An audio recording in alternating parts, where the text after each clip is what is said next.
Le 6 mai 2024, j'ai interviewé Patrick Sobral, l'auteur des Légendaires. Cette vidéo, c'est le condensé de cette interview dans laquelle je vous fais découvrir l'homme derrière les Légendaires. Ce podcast illustré est réparti en plusieurs chapitres que tu peux choisir juste en dessous. Alors que tu sois nostalgique ou fan de la première heure, tu découvriras forcément quelque chose autour de l'univers des Légendaires. Like pour me soutenir, abonne-toi pour suivre la suite des projets, et sur ce, je te souhaite un bon visionnage. D'abord, la première question que je me posais, c'est qui était Patrick Sobral étant plus jeune, et quel était le rêve auquel vous aspirez quand vous étiez enfant? Il faut savoir que déjà très jeune, je faisais de la BD. Ouais. J'ai dû faire mes premières BD à l'âge de 5 ans. Et ça a très vite été ma passion. J'étais fils unique, j'avais pas beaucoup de copains, j'étais un garçon plutôt solitaire. J'ai créé des petites histoires comme ça, souvent c'était parce que je regardais à la télé un dessin animé de Spider-Man, puis j'essayais d'inventer la suite, ensuite en dessinant tout ça. Mais ça a toujours été juste une passion, pas une vocation. Je me destinais pas plus tard à être auteur de BD. À la limite, ce qui me faisait plus rêver à l'époque, c'était l'espace. Donc je voulais être astronaute, cosmonaute, ce que vous voulez, et je voulais être le premier homme à contacter des extraterrestres en allant dans l'espace. Quelle orientation vous choisissez quand au lycée, au collège, on vous demande de choisir une voie? Alors déjà, j'en ai pas choisi dans le sens où, mon orientation scolaire s'est un peu imposée du fait que j'étais assez mauvais. Ouais, j'étais plutôt assez mauvais malheureusement. Bosseur mais mauvais, hein, c'est pas de bol. Et du coup, c'est vrai qu'arrivé en troisième, voilà, il était certain que j'allais la redoubler. Et plutôt que de me faire redoubler ma troisième, mes parents ont décidé de m'orienter vers un lycée professionnel qui allait faire appel à mes compétences de dessin. Et j'ai appris, en faisant un CAP, mon tout premier métier qui a été celui de décorateur sur porcelaine. Vous faites partie de la génération du Club Dorothée. Alors le Club Dorothée, pour ceux qui ne savent pas ce que c'est une émission qui débarque sur TF1. Et qui, voilà, les mercredis après-midi, des fois les mercredis matins, souvent les créneaux, proposaient donc les premiers animés japonais cultes, hein, comme Dragon Ball, les Chevaliers du Zodiac, Nicky Larson, et j'en passe.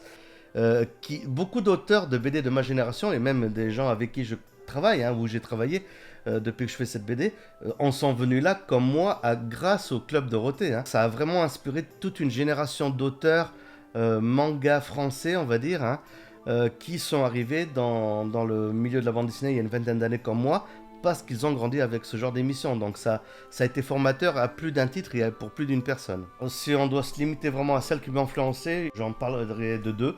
Dragon Ball, donc d'Akira Toriyama, qui nous a malheureusement quittés il y a assez peu de temps. C'était vraiment un précurseur dans le domaine du manga. Il a apporté ses lettres de noblesse au manga en France via la série Dragon Ball. Et l'autre, qui a été vraiment mon maître étalon, qui m'a le plus influencé graphiquement, c'était Saint Seiya, donc les Chevaliers du Zodiac. Moi, c'est vraiment le style graphique du dessin animé que l'on doit au chara-designer Shingo Araki, qui lui aussi nous a quittés il y a un peu plus d'années, mais comme quoi les meilleurs sont les premiers, qui m'a le plus influencé et qui m'a inspiré mon dessin, même encore aujourd'hui. Mon graphisme, sans le Shingo Araki, sans le Saint Seiya, a plané. Alors vous parlez des Chevaliers du Zodiac, j'ai ramené une petite relique de votre passé qui est juste là. Ici j'ai le tome 5 des Chevaliers du Zodiac. Voilà. À la fin de ce tome, on retrouve en 1997 déjà un dessin fait par un fan. Ce fan s'appelle Patrick Sobral. Ouais. Qu'est-ce que ça vous fait à ce moment-là d'être publié dans l'un de vos mangas préférés? Alors, ça m'a touché parce que j'avais du coup un peu l'impression de faire partie de l'univers de Saint Seiya. Pas officiellement, mais il y a quelque chose. Il y a un petit lien s'est créé avec cet univers-là.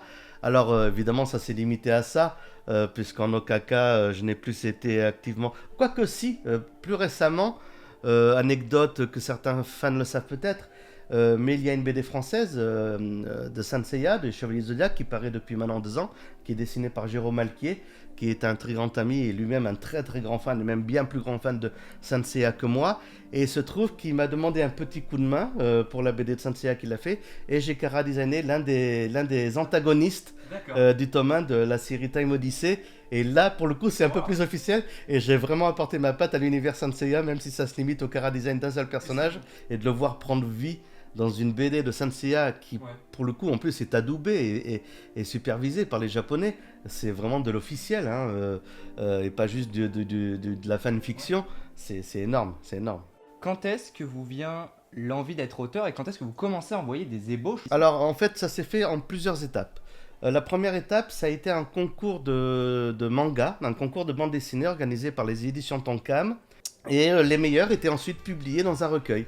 Et j'ai eu la chance d'être l'un des 11 auteurs sur plus de 700 et quelques à avoir participé à ce concours, à être publié dans ce recueil. C'est d'ailleurs comme ça que j'ai fait la connaissance de Jérôme Alquier, parce que lui-même a été publié dans ce recueil-là. Et puis, un an ou deux plus tard, la même maison d'édition me recontacte, parce que eux-mêmes avaient été contactés par une agence de pub qui cherchait des illustrateurs style manga pour faire de la publicité pour un produit bancaire. J'ai été pris et donc j'ai pu créer une mascotte manga pour un produit bancaire. Et c'est là que j'ai commencé à me dire, mince, si vraiment j'ai été repéré, que maintenant on commence à faire appel à moi pour faire des illustrations comme ça, c'est peut-être parce que j'ai ce qu'il fallait. J'ai ce qu'il faut pour faire de la BD peut-être. Sauf que je me voyais pas comme ça démissionner de mon travail que j'exerçais déjà depuis quelques années. Et 2 ans plus tard, je crois, mon entreprise à l'époque connaissait une sale période, une période de licenciement.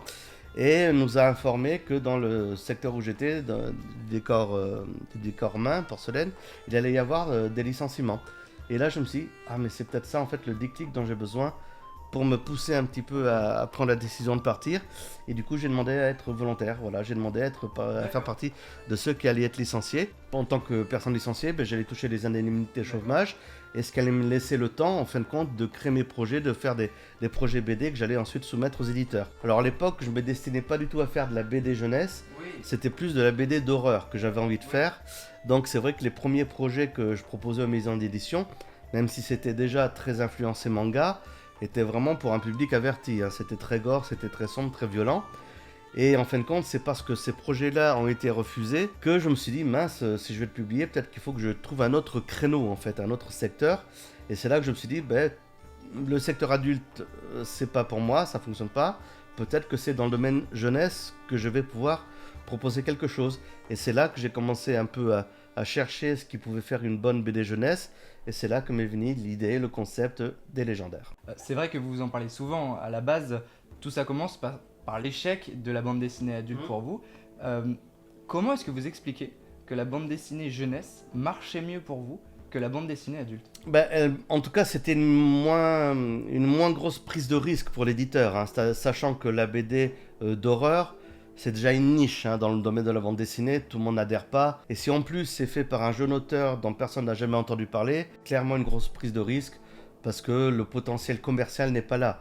Et il faut dire ce qui est, l'éditeur cherche quand même à rentabiliser son investissement et cherche des choses qui potentiellement sont commercialisables à assez grande échelle. Et la BD jeunesse, c'est autant lu par les enfants que par les adultes.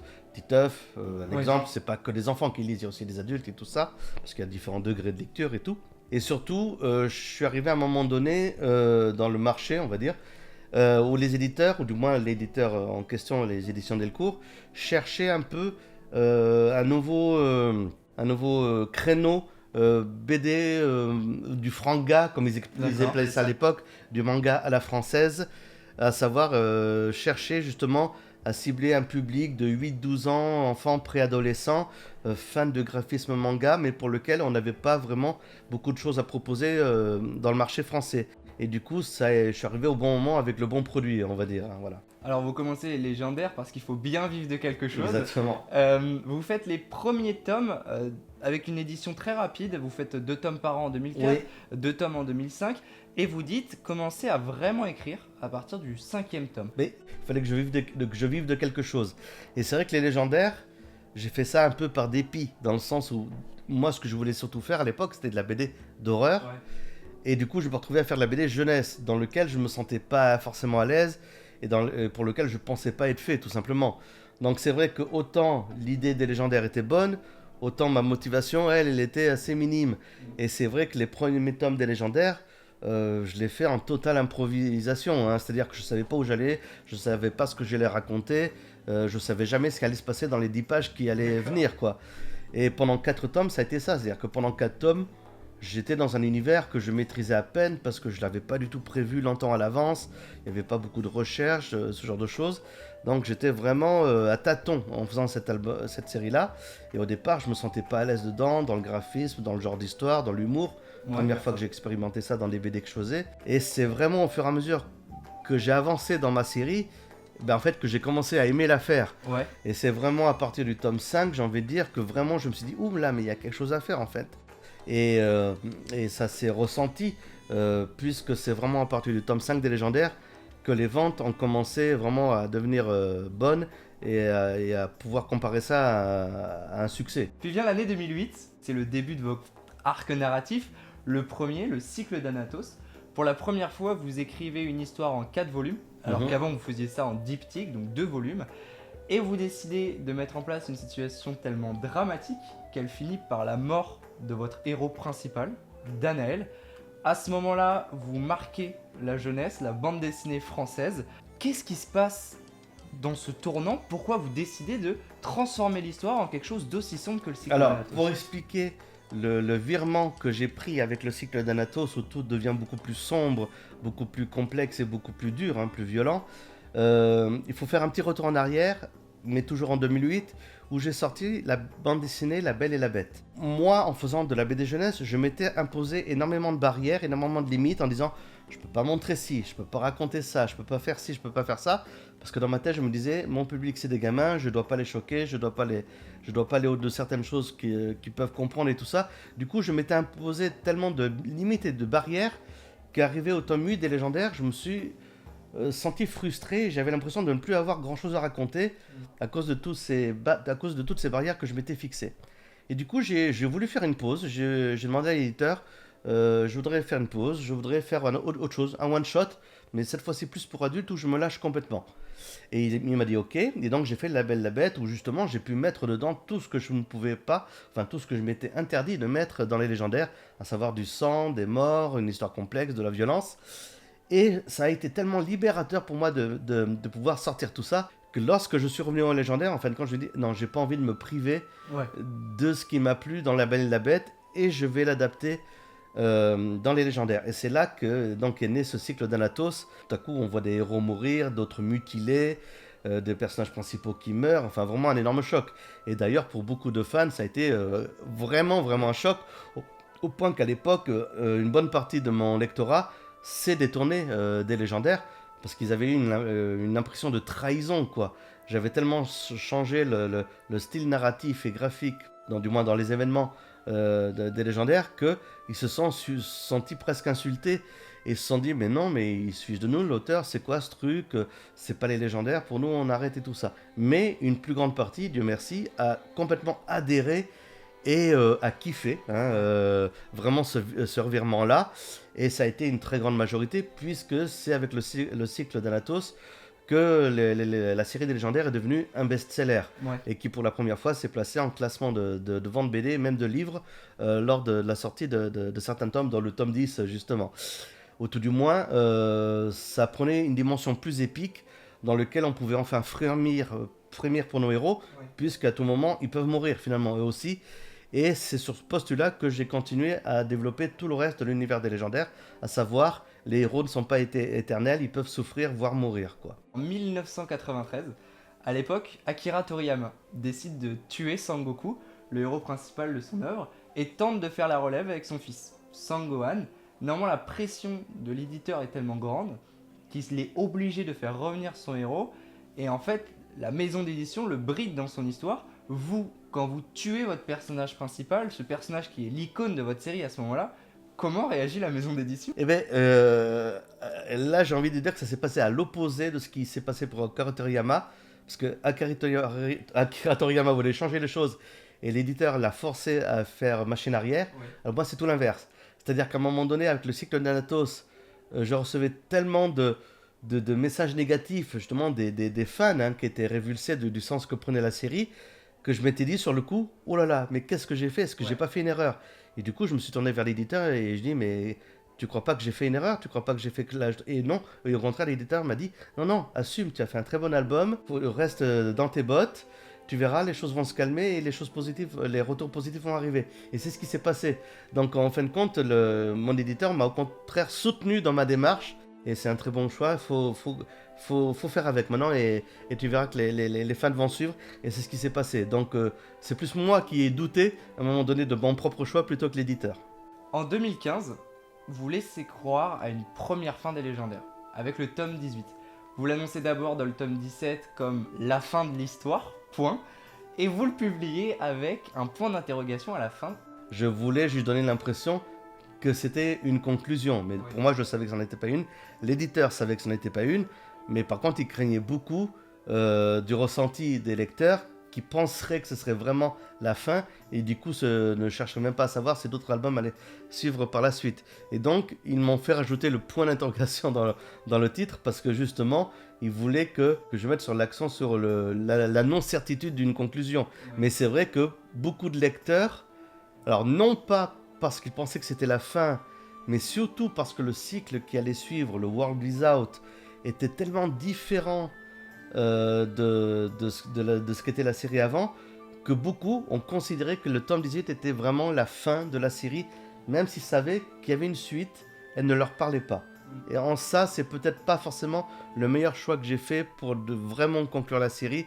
Ça a tellement été un nouveau virage, peut-être même plus fort que celui du cycle d'Anatos au tome 9-10, que j'ai perdu encore une fois quelques fans qui n'ont pas compris vers quoi j'allais. Je sous-entends que les légendaires n'ont jamais existé et qu'ils n'étaient que des personnages de fiction dans l'imaginaire d'Artemus del Conquistador, un personnage qui apparaît dans les tomes 17 et 18, et que tout ce qu'on a lu pendant 18 tomes était faux, était sorti de l'imagination, et que c'était seulement à partir du tome 19 que commençait la véritable histoire. Oui. Alors forcément, ça a dû rendre fou certains fans qui ont dû me traiter de tous les noms, j'imagine. Alors évidemment, pour ceux qui auront lu le cycle World Without, on comprendra en effet que c'est plus une histoire de réincarnation, un peu presque de monde parallèle. En fait, si j'ai pris ce parti pris de faire cette histoire-là où on comprend rien au départ, c'est parce que mes fans, au bout d'un moment, au bout de 18 tomes, commençaient à comprendre les mécanismes de mes scénarios, et il était de plus en plus difficile de les surprendre. Comme je savais que le cycle World Without allait être le dernier cycle de la série principale, je me suis dit, il faut que je termine par une histoire complètement imprévisible pour qu'ils ne puissent jamais deviner ce qui va se passer au tome suivant. Et c'est pour ça que j'ai créé vraiment cet univers-là, ce cycle-là, où on a l'impression que les légendaires n'ont jamais existé. Je voulais que chaque album apporte son petit élément de réponse, mais qu'on n'ait pas la réponse totale aux événements avant le tout dernier tome, qui est le tome 23. Qu'est-ce que ça fait d'écrire la fin d'une histoire qu'on a écrite depuis déjà 16 ans ? Alors, comment dire, j'ai pas eu l'impression de conclure, puisque j'étais déjà en préparation dans ma tête de la série des légendaires Résistance, qui allait être la suite chronologique des légendaires, et dans lequel les héros sont la nouvelle génération, les fils-enfants des légendaires. Enfin, on va dire, ça m'a pas fait autant d'effets que je pensais que ça allait m'en faire. Voilà. Ça m'a fait beaucoup plus d'effets dans certains moments de la série de tuer tel ou tel personnage, ou de clore telle et telle histoire, que de vraiment clore l'ensemble de la série. J'ai plus eu une impression de devoir accompli. Voilà, genre, ça y est, je l'ai fait. J'ai pas une affection hors norme, on va dire, pour mes personnages, dans le sens où ça ne reste que des personnages imaginaires. Je me mets pas à discuter avec eux, je rêve pas d'eux, ce genre de choses. C'est assez bizarre de penser qu'en fait, je crois que je n'ai jamais rêvé une seule fois de ma BD. Je rêve de plein de choses. Ça m'arrive de rêver d'événements que je vous rencontre en salon avec des fans ou des choses comme ça. Mais en fait, je crois que je n'ai jamais rêvé une seule fois de ma BD ou de mes personnages. Aujourd'hui, vous avez réussi dans la bande dessinée, il faut le dire. Il faut le dire. Quel est l'objectif maintenant d'un auteur qui a réussi dans la bande dessinée? Est-ce que vous avez envie de toucher à de nouvelles dimensions? Alors, j'ai pas envie de toucher à quelque chose d'autre, mais actuellement, il est en train de se faire quelque chose qui, pour moi, est la consécration ultime. C'est l'adaptation cinématographique. Parce que autant j'étais content quand il y a eu l'adaptation série animée sur TF1, mais là, une adaptation cinéma, avec les moyens vraiment mis en œuvre, et avec le graphisme, mais je peux pas trop en dire, je peux pas trop en dévoiler, mais qui est juste incroyable. Super. Sincèrement, le film qui devrait normalement des légendaires, donc film d'animation, je précise, pas un film avec, pas un live action, donc un film d'animation 3D, image de synthèse, qui sortira normalement début 2026. Faudra être patient pour en voir plus, mais pour moi c'est, enfin, j'espère, et j'espère bien d'ailleurs être encore en vie. quand le film sortira. Mais j'entends par là que pour moi, c'est la consécration. Quand on veut à échelle internationale, on le veut comme un succès international, et les moyens sont mis pour le faire, hein.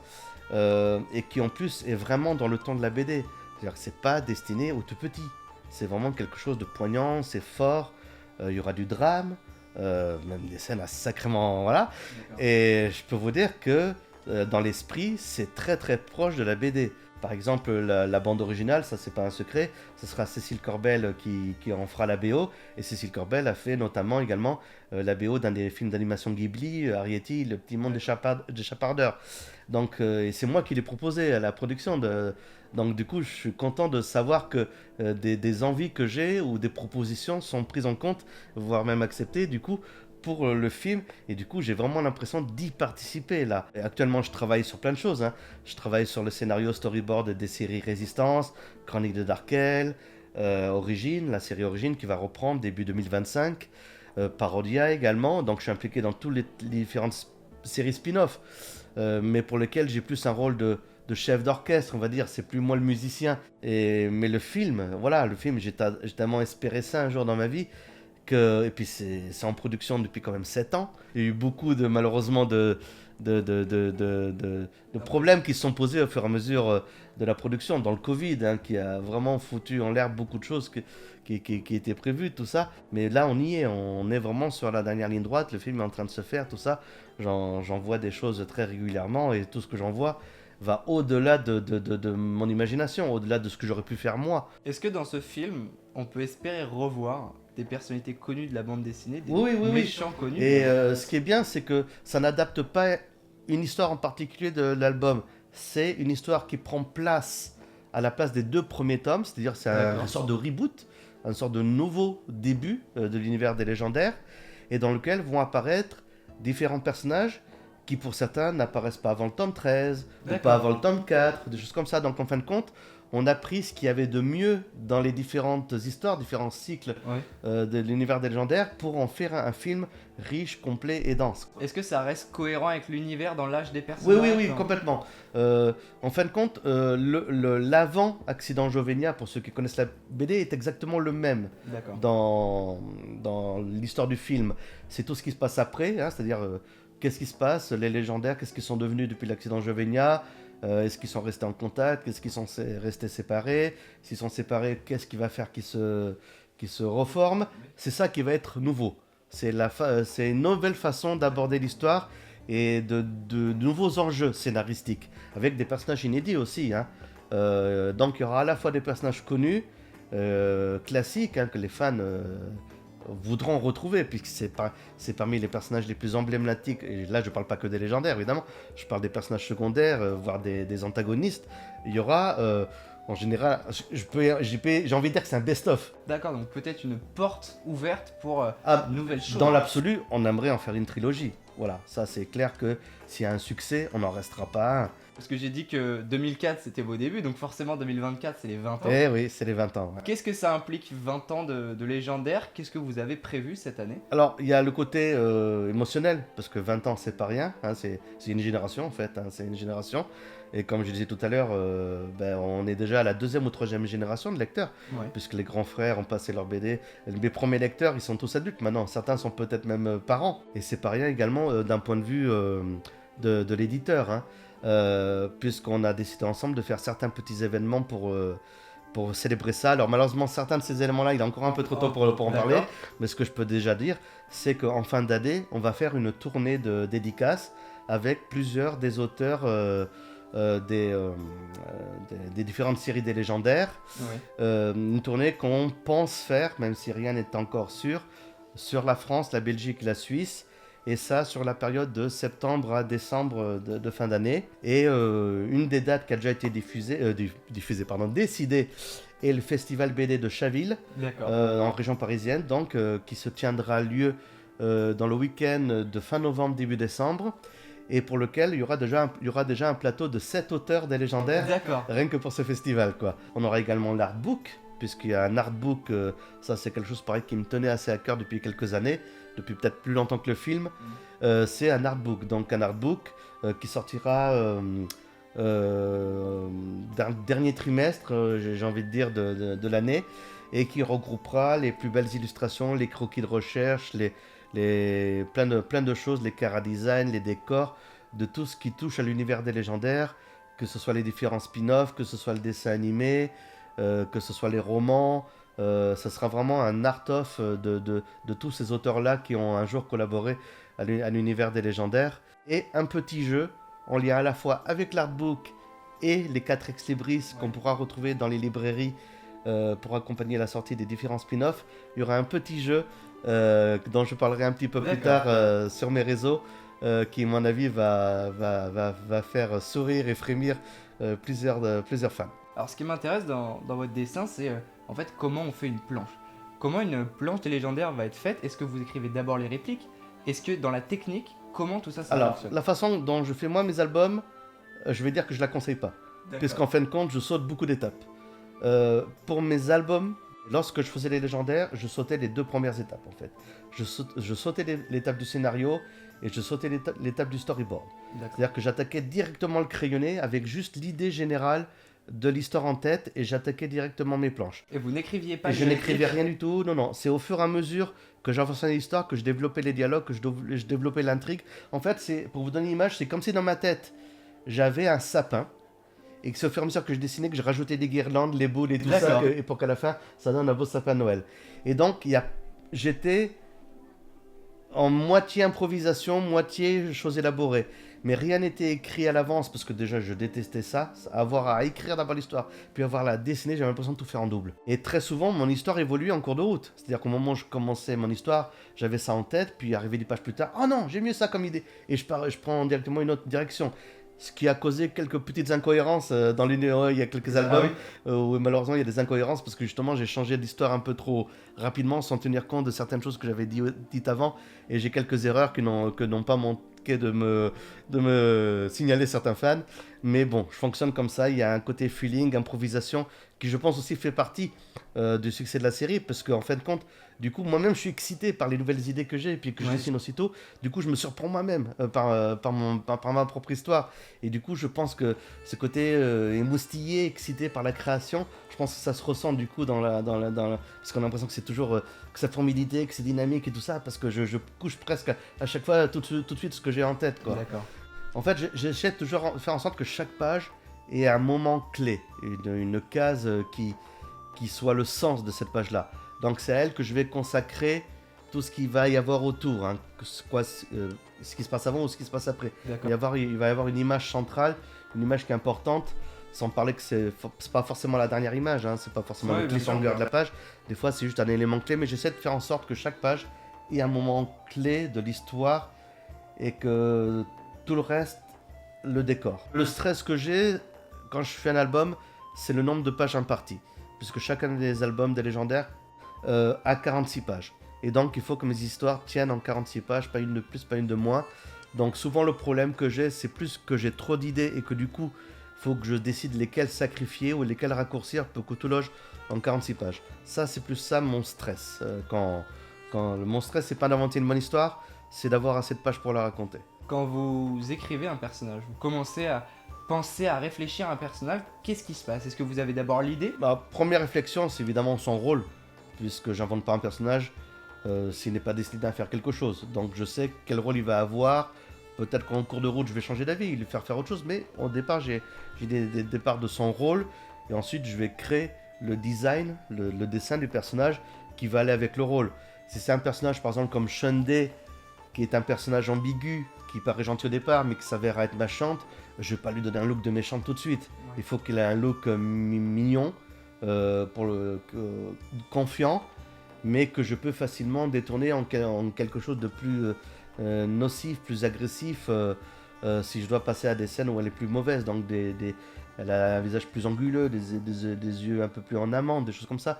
Donc j'essaie de réfléchir un peu aux différents aspects du personnage et à quel point je veux que ça se ressente dans son aspect physique. Et d'où est-ce que vous tirez l'inspiration pour chaque tenue? Alors principalement, j'ai beaucoup d'imagination. J'ai envie de dire que souvent, ça vient de mon imaginaire, hein. Mais sinon, j'ai toute une bibliothèque d'artbooks, des illustrations de jeux vidéo, de films, de dessins animés, tout ce qu'on peut, tout ce qu'on veut, et qui me sert des fois pour trouver des idées de coiffure, de costumes, de look, quand je bloque des fois sur tel ou tel personnage. À force d'écrire des histoires, est-ce que vous seriez capable d'expliquer comment en écrire une bonne histoire? Non, non, non, je pense pas, parce que comme je disais, je suis très instinctif, il n'y a pas trop de réflexion derrière, donc je mets pas des mots sur ma façon de faire. C'est pour ça souvent que j'aime pas trop lire les BD des autres quand on me demande de les juger, entre guillemets. On m'a régulièrement demandé de faire partie de jury dans des festivals de BD. J'ai décliné quasiment à chaque fois parce que je me sens pas de juger. Je vais pouvoir dire si j'aime ou j'aime pas, mais je vais pas arriver à dire pourquoi. Alors là, c'est intéressant d'aborder le sujet de la morale, puisque en fin de compte, ça c'est quelque chose à laquelle je tiens et en même temps à la chose à laquelle je pense pas. C'est-à-dire qu'en fin de compte, une chose que j'aimais beaucoup dans les séries animées du Club Dorothée, comme Dragon Ball ou les Chevaliers Zodiac, c'était que ça défendait des belles valeurs. C'était pas que de la baston, il y avait la notion d'amitié, de dépassement de soi, de justice. Et toutes ces choses-là sont dans l'univers des légendaires, mais elles y sont pas parce que je me dis, il faut que je les mette. Elles y sont parce que ces séries-là m'ont tellement imprégné Oui. que je trouve logique et naturel de mettre les mêmes... En fait, j'ai envie qu'en lisant mes BD, les lecteurs aient les mêmes sensations que moi lorsque je regardais ces séries animées-là. C'est-à-dire qu'ils se sentent gonflés de positivité, qu'ils se sentent émerveillés, qu'ils se sentent encouragés d'une certaine manière. Et ces choses-là, sans me mettre le postulat, il faut que ça se termine par une leçon de morale, c'est pas bien de faire ci, tout ça. Non, je veux pas faire ça. Des fois, quand je raconte certaines histoires, je pense notamment à l'histoire de Tom et 4, qui montre la guerre entre les Pyrannées et le monde des elfes et tout ça. Et on m'avait posé une question à l'époque, et Dieu sait qu'elle est d'actualité maintenant, si je m'étais inspiré du conflit israélo-palestinien pour le faire, quoi. Alors que pas du tout. À l'époque, je ne suivais pas du tout les actualités et tout ça, mais la guerre, en fin de compte, malheureusement, c'est quelque chose qui fait partie de l'humanité, qui a toujours été là et tout ça, et pour laquelle la plupart des gens s'accordent à dire que c'est une plaie pour l'humanité. C'était plus la fatalité et presque des siècles de haine réciproque, au point que chacun avait fini par oublier par quoi et pourquoi ils se détestaient, qui faisait ce conflit-là. Mais je m'étais pas dit, c'est une satire de la société, je m'étais pas dit, c'est ma réponse à tel conflit ou un truc comme ça. C'est juste que pour moi, ça fait partie de l'humain, de l'humanité, de ses travers, et les travers, je les montre dans la BD, que ce soit ça, que ce soit la jalousie, que ce soit la haine, que ce soit l'amour. En tant qu'auteur, vous avez jamais eu l'envie de réaliser une théorie de fan dans vos tomes? Alors, en fin de compte, les fans débordent de théories, hein, et je les encourage dans ce sens. À savoir qu'à chaque fois que je poste une actu, soit sur le site officiel des Légendaires, soit sur Instagram, j'aime bien ensuite voir leur réaction et voir dans quel délire, dans quelle théorie ils partent. Et des fois, c'est des théories, what the fuck, hein, complètement farfelues. Et des fois, ils tombent sur des idées, mais je dis, waouh, mais c'est encore mieux que mon idée. Ah ouais, ouais, c'est arrivé, hein. Mais c'est pas pour autant que je change d'avis. Ok. C'est-à-dire, je vais pas copier ce qu'ils ont pensé. Certains, de temps en temps, ont des idées de malade, hein. Des fois, je me dis, oh, quelle trop bonne idée, j'aurais dû faire ça. Et voilà, bon, c'est rarement quand même, mais ça arrive. Ça arrive. Et même quand ils tombent juste, je les conforte pas dans leur théorie, tout ça, parce que je veux qu'ils se posent des questions, c'est le but, hein. Mais non, la seule fois où j'ai vraiment suivi une demande des fans, ça a été pour l'histoire d'amour entre Shimi et Griff, puisque c'était une histoire d'amour que je n'avais absolument pas prévu de faire entre les deux personnages. Pour moi, le couple, quand j'ai commencé les Légendaires, c'était Danaël et Jadina. Oui. Pour moi, c'était le seul couple du groupe, le reste c'était des amis et tout ça. Mais les fans, dès le départ, oh, ces deux-là, Griff et Shimi, ils iraient trop bien ensemble, quand est-ce qu'ils vont se dire qu'ils s'aiment? Mais ils sont pas en couple. C'était ça, je comprenais pas à quel point ils avaient une obsession de les mettre ensemble, alors que moi, jamais j'avais mis un indice. Et puis, c'est au fur et à mesure de l'histoire que je me suis dit, bah, pourquoi pas finalement, parce qu'en fin de compte, si j'ai accepté de suivre ça, c'était non seulement parce que c'était beaucoup demandé, mais surtout parce qu'en fin de compte, ça n'avait pas d'impact sur les histoires que j'avais prévues par la suite. Et je me suis dit, bah oui, pourquoi pas, faisons ça. Et donc, j'ai commencé à mettre une petite romance ambiguë, hein, c'était pas des grandes déclarations entre les personnages, entre ces deux personnages, jusqu'au moment où c'est devenu très important dans certaines histoires beaucoup plus tard. Pour tout le reste, je me suis tenu quand même à une règle qui était de suivre mes propres idées, qu'elles soient bonnes ou mauvaises, et d'aller jusqu'au bout comme ça. Le dessin, dans tout ça, vous a jamais ennuyé? Ça dépend ce que je dessine. Je suis pas un fan des décors, donc c'est vrai que toutes les pages, toutes les scènes où je devais dessiner des décors complexes, je fonctionne à l'émotion. Donc pour moi, c'est les dessiner les personnages qui me fait un kiff. Des fois, je soupirais en pensant à la page que j'allais faire le lendemain où il y avait un énorme décor complexe et tout ça. Par contre, si je savais que ça allait être une scène d'émotion intense ou de baston, je kiffais d'avance. Moi, dessiner une scène de baston avec des explosions partout, les personnages qui se téléportent, qui se foutent des mandales, mais il n'y a rien de plus facile pour moi. Par contre, dessiner deux personnages dans un bureau en train de discuter l'un en face de l'autre, je m'arrache les cheveux de la tête. Ah ouais? Parce qu'ils ne font rien. Et rien de plus dur de dessiner quelqu'un qui ne fait rien. Vous êtes très proche de vos fans, vous en avez touché des millions. Beaucoup vous lisent sans vous connaître de tête. C'est impossible de connaître pour vous tous les effets que vous avez produits chez les gens. Est-ce que néanmoins vous vous souvenez d'un moment en particulier qui vous a touché et Alors, marqué? au fur et à mesure des années, j'ai eu plusieurs retours des fans très touchants, presque bouleversants pour certains. Et tout récemment, j'ai eu par exemple le témoignage d'un jeune homme qui s'est destiné à la carrière de pompier et qui me disait que c'était un peu grâce à mes BD qu'il avait eu l'idée de faire ce métier-là, puisqu'il s'était inspiré des valeurs défendues par le personnage de Griffe, notamment au niveau du courage et tout ça. Et il m'avait dit dans un message assez récemment, à chaque fois que je sauve quelqu'un, c'est un peu grâce à vous, quoi.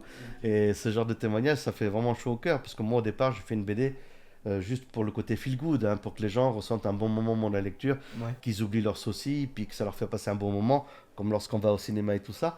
Mais je sais que pour certains d'entre eux, ça a été au-delà de là, et c'est presque devenu un peu leur guide de vie. Et pour conclure, quel conseil est-ce que vous donneriez à un passionné qui débute, qui se sent pas à l'aise? Est-ce que vous y avez toujours cru au fait de devenir auteur? Alors j'y ai toujours cru, mais moi c'est surtout par naïveté. D'accord. C'est-à-dire qu'au moment où je me suis lancé dans la BD, si j'avais su à quel point c'était compliqué de se lancer de la BD, j'aurais peut-être pas eu le courage de le faire. D'accord. C'est surtout ma naïveté, le fait que je savais pas à quel point c'est dur qui m'a fait me lancer, quoi. Mais je sais que je suis presque une exception à la règle. C'est-à-dire qu'à un moment donné, beaucoup de gens veulent faire ce métier-là parce qu'ils voient à quel point moi ça m'a réussi, que ça a été épanouissant, que c'est un succès, que je m'éclate et tout. Mais malheureusement, je suis un cas sur 1000. Donc le conseil que je peux donner, c'est à la fois de croire en soi et de ne pas trop se dégoûter au moindre refus, parce que vous allez en bouffer des refus, et en même temps accepter de refaire une remise en question et de se dire ok, je peux pas faire ça, mais qu'est-ce que je peux faire. Faut pas hésiter, par exemple, en tant que jeune dessinateur, à dire à l'éditeur ok, mon projet vous intéresse pas, par contre si vous cherchez un dessinateur pour un de vos scénaristes, pensez à moi. Et ça peut être ça le premier pas dans le milieu, c'est-à-dire faire une BD d'après le scénario de quelqu'un d'autre, hein. Ça peut être une très bonne collaboration aussi, hein. On vend pas son âme au diable en faisant ça. Merci à toi d'être arrivé jusque-là. On se retrouve cet été pour un projet un peu différent, mais assez ambitieux. Encore un grand merci à Patrick Sobral, sans qui rien n'aurait été possible. Toutes mes sources et toutes mes aides sont en description. D'ici là, n'hésite pas à t'abonner, à liker, et moi je te dis à la prochaine.